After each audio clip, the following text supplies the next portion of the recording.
Eräänä lauantai-aamuna isi keksi. Mihin me oikein ajamme, isi?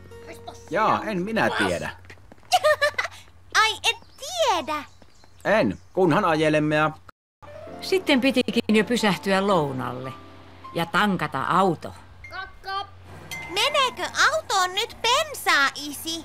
Jep, nuo luvut näyttävät paljonko bensaa menee tankkiin. Aika paljon. Bensa on kuin auton ruokaa. Se saa auton liikkeelle.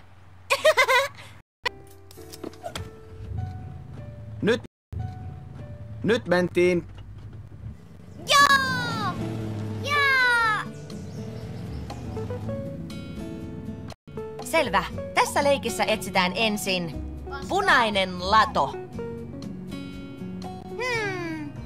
Tuolla on yksi punainen lato. Lato.